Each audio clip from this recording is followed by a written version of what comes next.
pemerintah kabupaten membiarkan pajak ini. Ingat Pak, buruh itu hanya bisa memberikan kontribusi pajak kepada pemerintah. Hari ini kita sudah manfaatkan. Ini adalah jangan hanya para Departemen Pajak dan seterusnya yang dikuliti, tapi yang mau masuk hari ini triliunan untuk infrastruktur negara. Ini akan menjadi pekerjaan kita seluruh harus ditegakkan di satu buku. Saya kira ini dan kita akan masuk di dalam sidang nanti. Saya mohon kepada seluruh anggota DPR yang hari ini cukup kita masuk di dalam dengan tenang. Dan ingat, tidak boleh yang masuk yang berbicara bukan dari aspirasi. Sekali lagi, kami tidak mau orang yang masuk nyalon tanpa surat, tanpa panggilan. Dia wakil organisasi siapa? Ingat bahwa organisasi kami ini adalah organisasi yang berjuang hak-hak daripada buruh dan pajak. Karena pajak adalah bagian dari bagaimana kita daerah kita akan maju kalau pajaknya dikorupsi terus oleh perusahaan. Ingat, pajak itu bukan saja pengusaha, tapi buruh juga ini punya pajak. Pajaknya saja tadi cukup besar. Ini yang menjadi daripada pekerjaan anggota DPR dan tidak penegak kerja provinsi juga bagian dari pajak keseluruhan. Ini harus ditegakkan. Kalau tidak, kami akan tutup. Iya, apabila ini saya tidak hadir hari ini, saya akan boikot yang sebesar-besarnya. Karena ini menyangkut pajak. Jangan kau saja yang ditangkap, kita juga harus ditangkap. Ini uang rakyat. Uang rakyat ini pajak. Bukan saja uangnya buruh. Sekali lagi, kalau kita masuk ke DPR, kita sanggup. Dan jangan ada riak-riak. Kita di sini menyampaikan kebenaran. Oleh sebab itu polisi kita itu teman yang menjaga kita. Bukan kita harus lempar pukul lagi polanya. Karena itulah tugas kami dan kita melempar. Itu bagus. Jangan ada pembakaran. Kita tenang karena kita bukan hanya logika pemikiran dan dasar kebenaran. Itu yang kita tuju. Terima kasih. Yang saya hormati Ketua dan anggota Komisi 2, Komisi 3, dan Komisi 4 DPRD Provinsi Sulawesi Tenggara. Yang saya hormati Kepala Dinas Tenaga Kerja Provinsi Sulawesi Tenggara. Yang kami hormati perwakilan dari Kepolisian Daerah Provinsi Sulawesi Tenggara yang hari ini diwakili oleh Kasubdit 2 Provinsi Sulawesi Tenggara. Yang kami hormati perwakilan dari Dinas Tenaga Kerja Kabupaten Konawe. Selamat datang.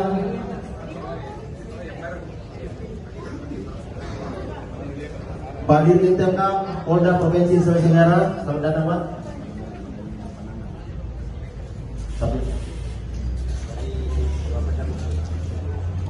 Yang kami hormati dari Bapenda Konawe Provinsi Sulawesi Tenggara. Yang kami hormati perwakilan dari SD Provinsi Sulawesi Tenggara. Yang kami hormati, kami banggakan dan kami cintai saudara-saudara kami dari Asosiasi Driver Sultra, Lembur Sultra, Gerbang Kota, SBF MK, PK, Serikat Buruh Bongkar Muat Pelabuhan Bidari, SDMI, Serikat Buruh Maritim Sultra, dan LPB CSD Sultra. Alhamdulillah hari ini puji dan syukur kita panjatkan kepada Allah Subhanahu wa Ta'ala, kita dipertemukan dalam rangka kegiatan rapat dengar pendapat yang kedua kalinya.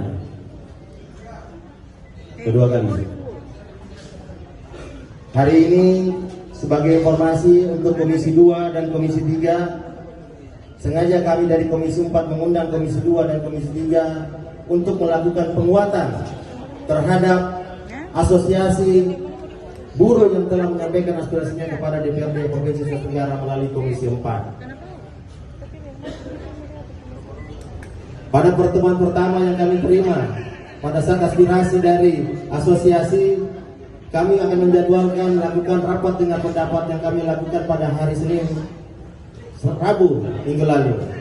Selanjutnya kami lanjutkan dengan kunjungan ke lapangan untuk bertemu melakukan mediasi bersama dengan pihak perusahaan dari OSS, Dinas Tenaga Kerja, dan para pihak asosiasi dan buruh. Akan tetapi, pada pertemuan yang harusnya kita lakukan di perusahaan tersebut tidak mengalami titik temu karena dari pihak perusahaan tidak menginginkan ada perwakilan orang lain, perwakilan dari komunitas lain selain daripada buruh yang bekerja yang ada di OSS. Padahal kami dari perwakilan Provinsi Tenggara DPRD Provinsi Sulawesi Tenggara yang diutus oleh Ketua DPRD Provinsi Tenggara, Ketua Komisi 4, dan saya sendiri Wakil Ketua Komisi 4 telah hadir di pihak perusahaan dan juga diwakili oleh bersama-sama teman Dinas Tenaga Kerja baik Provinsi maupun Kabupaten Konawe. Karena tidak adanya titik temu itu, makanya kami menjadwalkan kembali untuk menyambungkan rapat dengan pendapat tepatnya pada hari ini di gedung DPRD Provinsi Sulawesi Tenggara. Tapi lagi-lagi kami melihat dari pihak perusahaan tidak hadir pada hari ini.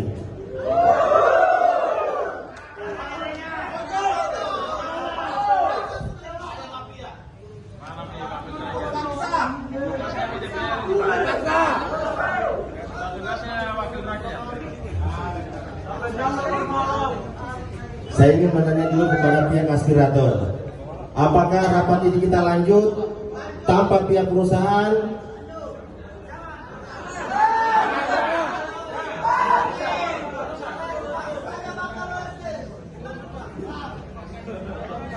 Untuk itu, tunggu dulu. Saya berikan waktu dan tempat untuk perwakilan dari pihak aspirator untuk menyampaikan aspirasinya. Terima kasih, waktu dan tempat saya sampaikan. Kabupaten, kemudian para dinas pertambangan dan dispenda di Provinsi Tenggara serta rekan-rekan buruh yang sama berbahagia. Saya memberikan isyarat bahwa segala keputusan itu tentu ditentukan oleh DPR dan rakyat, DPR dan pemerintah. Pemerintah sebagai pemegang kuasa tertinggi dalam menjalankan daripada hukum. Oleh sebab itu, kita sebagai warga yang diatur oleh pemerintah, kita ingin mendengarkan tetap jalan rapat ini. Karena tidak ada landasan yang kuat selain ada keputusan di dalam rapat ini. Mau hadir OSS mau tidak hadir, dengan keputusan ini adalah keputusan kita bersama. Jika sudah ada keputusan di dalamnya, itulah yang kita pegang. Dia mau hadir, pemimpinnya, dia malaikat Tuhan yang hadir di sini. Di sini adalah kita tetapkan sebagai Tuhan sendiri di diri kita sendiri. Oke?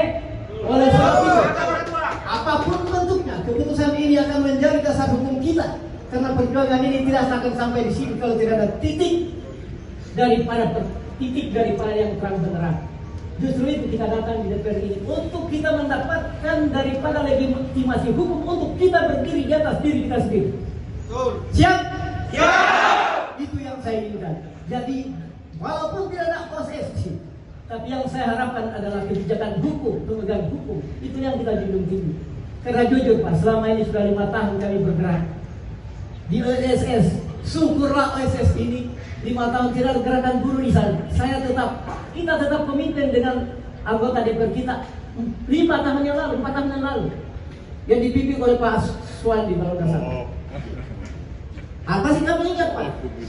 Itu tidak ada sama sekali gerakan Pak. Tapi kami pelajari selama 5 tahun apa yang terjadi. Insya Allah sebentar akan kita bahas. Terima kasih Pak Ketua.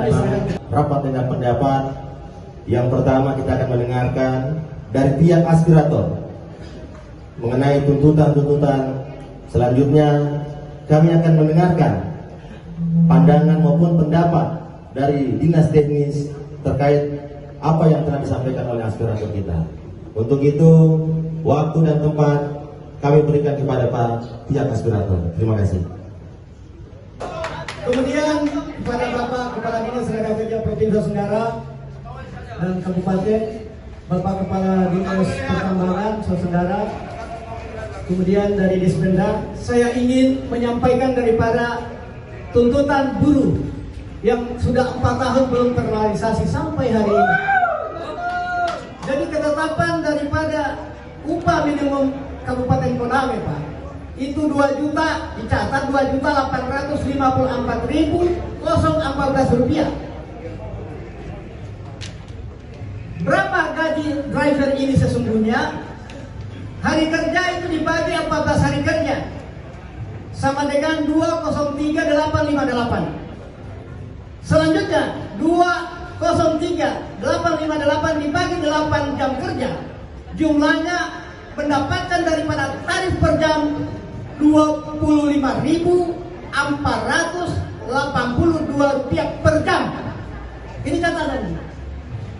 Kemudian untuk shift 1 driver ini, shift 1 itu adalah 14 hari kerja dikali 8 sama dengan 112 jam dikali 25.482 sama dengan 2.853.984 rupiah. Itu baru shift 1. Kemudian shift 2 itu kalau ditanya 112 jam itu 14 hari Pak. Ini jam kerja. Itu ditambah seper 2. Jadi hasilnya 38.223 rupiah dikali 112 jam sama dengan 4.280.976 rupiah. Kemudian shift 3 itu nilai per jamnya adalah 50.960 rupiah dikali 120 jam.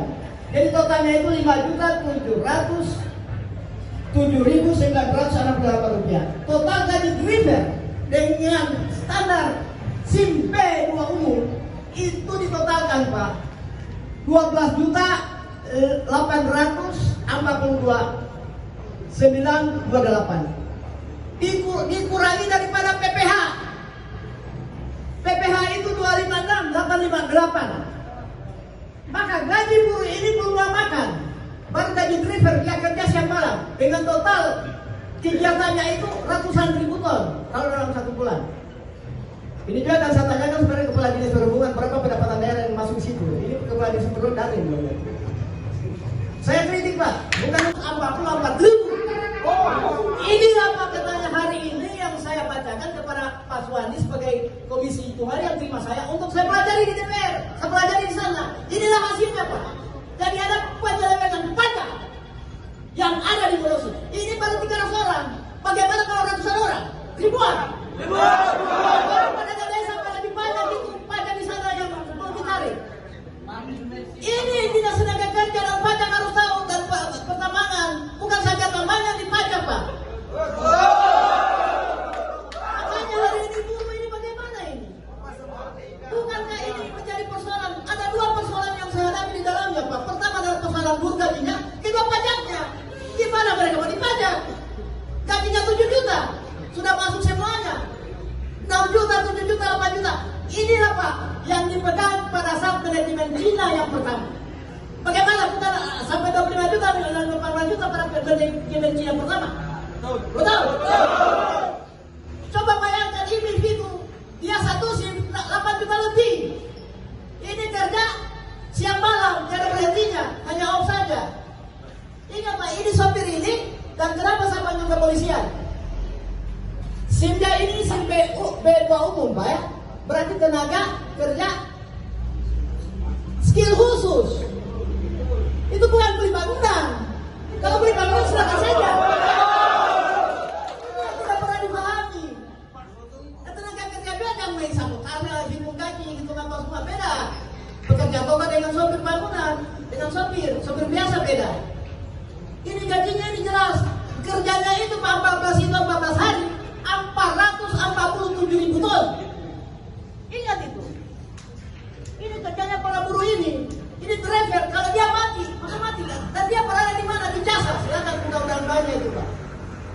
Itu pekerja jasa 2% Pak, dia punya PPH.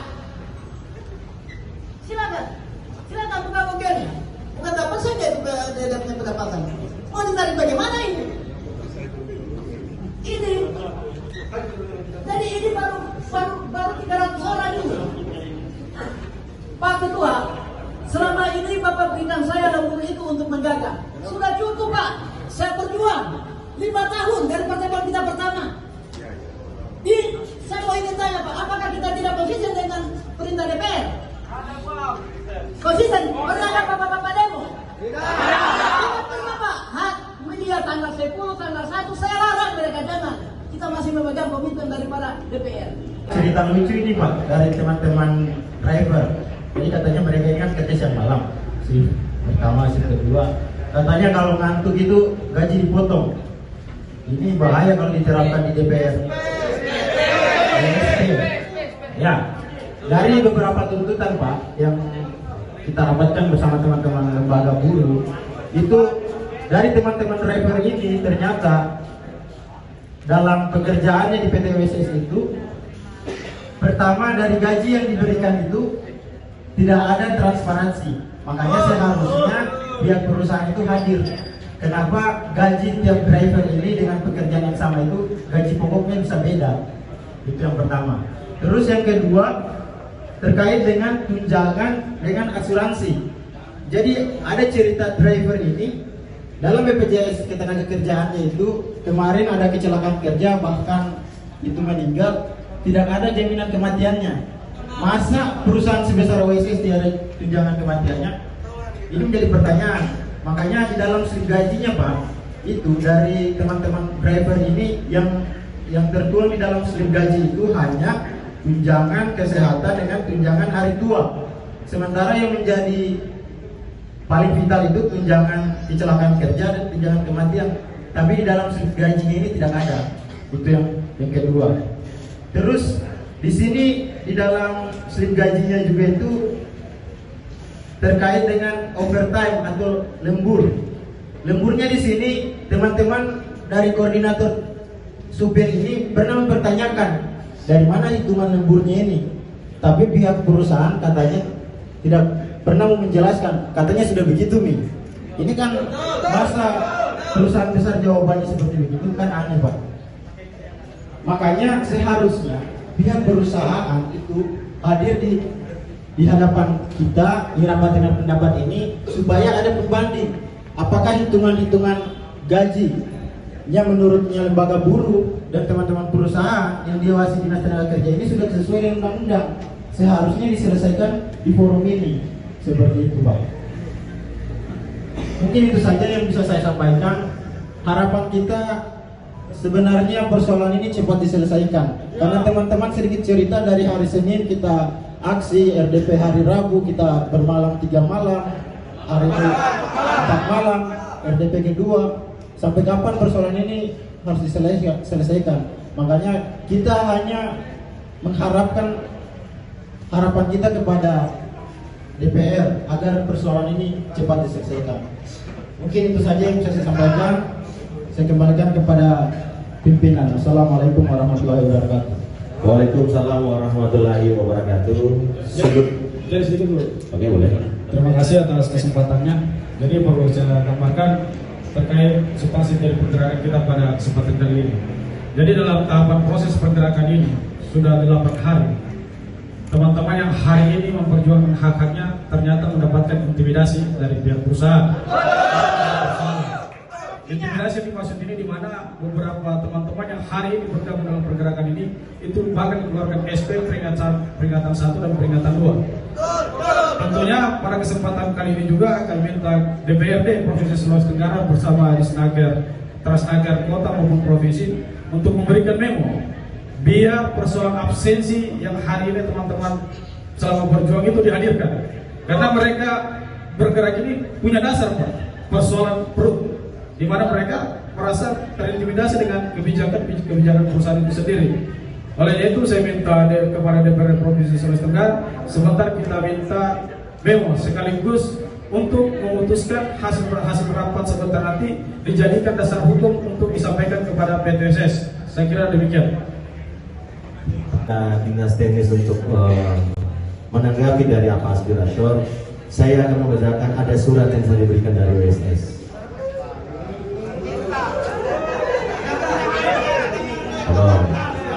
Dalam surat ini tidak ada JDSP, tidak ada izin.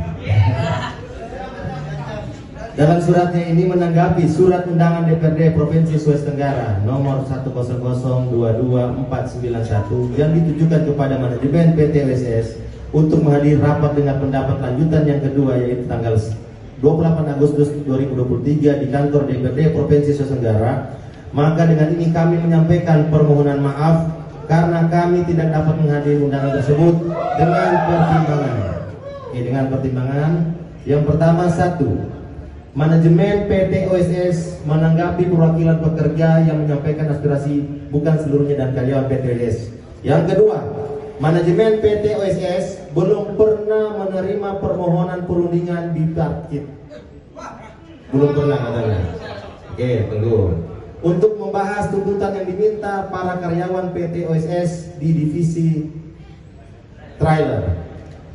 Yang ketiga, dalam hal ini sesuai dengan hubungan hukumnya, karyawan yang memiliki hak untuk melakukan perundingan bipartit adalah hanya karyawan yang berstatus karyawan PT OSS. Untuk itu, menindaklanjuti perselisihan hubungan industrial yang terjadi, maka manajemen PT OSS meminta agar proses perundingan bipartit dilaksanakan di kantor PT OSS sebagaimana diatur dalam Undang-Undang Nomor 2 Tahun 2004 tentang penyelesaian perselisihan hubungan industrial. Selanjutnya, mohon dengan hormat untuk hal-hal yang persoalan yang berkaitan dengan masalah ketenagakerjaan agar diselesaikan sesuai mekanisme yang tercantum pada Undang-Undang Nomor 2 Tahun 2004. Demikian surat balasan ini kami sampaikan. Atas perhatiannya dan kerjasamanya kami ucapkan terima kasih. Ini surat dari PT OSS. Untuk itu tadi sudah disampaikan aspirator kita. Kami minta dari pihak Dinas Tenaga Kerja untuk menanggapi apa yang menjadi tuntutan saudara. Pernyataan tadi. Pertama, sikap kami terhadap tuntutan ini karena ini menyangkut kesejahteraan tenaga kerja, maka kami menyampaikan apresiasi dan penghargaan yang tinggi bahwa ini adalah aspirasi untuk kemajuan dan kesejahteraan tenaga kerja. Jadi dukungan kami bahwa kami mendukung kegiatan tuntutan ini karena terkait dengan kesejahteraan tenaga kerja. Namun sekali lagi kami sampaikan bahwa terkait dengan upah ini, dasar kami di Ketenagakerjaan adalah PP 36, Peraturan Pemerintah Nomor 36 tentang pengupahan. Jadi di dalam PP ini yang merupakan turunan daripada Undang-Undang Cipta Kerja menetapkan bahwa yang diatur oleh pemerintah adalah hanya upah minimum. Kemudian diserahkan kepada pengusaha untuk membayar upah itu setinggi mungkin. Yang penting tidak di bawah upah minimum. Jadi dasarnya di situ. Kemudian yang berikut, upah minimum di Provinsi Sulawesi Tenggara sebesar 2023 ini sebesar 2.710.000. Belum ada upah minimum kabupaten. Upah minimum Kabupaten Konawe. Yang ada upah minimum Kota Kendari, upah minimum Kolaka, sama upah minimum Kabupaten Konawe Utara. Kemudian yang berikut, karena kita berdasarkan Undang-Undang PP 36 ini, maka di dalam PP 36 ini hanya mengenal upah minimum. Yang tidak ada adalah upah minimum sektoral. Ini yang sangat disayangkan. Mungkin pernah kami usulkan juga melalui kepada DPR dulu supaya upah minimum sektoral ini tetap harusnya ada. Tapi di undang-undang ini tidak boleh menetapkan upah minimum sektoral. Jelas di pasal 84 kalau tidak salah itu menyatakan bahwa gubernur dan bupati dilarang menetapkan upah minimum sektoral. Kemudian terkait dengan harapan dari teman-teman serikat pekerja maupun asosiasi ini, saya sebenarnya berpikir kalau kaitannya dengan upah yang bekerja di sektor formal seperti ini, saya kira ini sangat sulit untuk diwujudkan harapan ini. Namun mungkin yang bisa dilakukan adalah bagaimana seperti yang disampaikan oleh Pak Sugiarto Farah tadi, ini terkait dengan hasil yang diangkut dalam kegiatan ini sudah sebesar 14.000 ton apa semua, ini harus berdasarkan satuan hasil pajak. Jadi dia harus keluar dari perusahaan, dibentuk asosiasi, kemudian asosiasi itu yang menetapkan, tapi ini hanya usulan, menetapkan berapa upah yang mereka setujui. Ya, katakanlah semacam bekerja alidaya, itu waktu bekerja 8 jam per minggu dalam berapa? Ya 40 jam seminggu dan 6 jam dalam seminggu, dalam 6 jam dalam seminggu. Jadi maksimal bekerja itu 8 jam dalam 1 hari, dalam 5 hari kerja, dan 7 jam dalam 5 hari kerja. Di atas itu adalah upah lembur. Jadi lembur 1 jam pertama itu upahnya di undang-undang ini adalah 1,5% dari upah pokok. Kemudian 2 jam berikutnya adalah ini minimal Pak, minimal yang undang-undang ini. Jadi 2 jam berikutnya adalah 2% dari 3% dari upah pokok. Nah, manakala bekerja pada hari libur, katakanlah misalnya bekerja 5 hari, berarti hari Sabtu itu hari libur, maka hari itu dikenakan 3% dalam 3% dari gaji upah, termasuk dari gaji pokok, termasuk libur nasional. Apabila merupakan lembur itu dihitung seperti itu. Nah, sekarang bagaimana transparansinya? Memang kami juga berpikir memang agak sulit ketika menerapkan perhitungan manual ini dengan jumlah tenaga kerja yang kurang lebih mungkin sekitar 15.000 orang, sehingga memang aplikasi yang digunakan mungkin seperti itu, sehingga apa yang didapatkan oleh teman-teman itu pasti berbeda-beda. Tapi yang berhak untuk menjelaskan ini adalah pihak perusahaan. Kenapa bisa seperti ini? Sekali lagi, kemudian terkait dengan jaminan kematian, artinya jaminan sosial ketenagakerjaan. Bicara terkait dengan BPJS ini adalah hak daripada pekerja. Dan upah minimum jaminan sosial adalah hak yang harus diterima oleh minimal yang harus diterima oleh pekerja. Jadi kalau ada pekerja yang tidak mendapatkan perlindungan jaminan sosial, ini adalah pelanggaran bagi perusahaan. Dan saya kira kami segera melanjuti ini dan kami akan bertanya di BPJS apa benar ada yang dibayarkan. Saya tahu kami semua pekerja di OSCC dibayarkan ke BPJS. Selebihnya kami akan tindak lanjuti.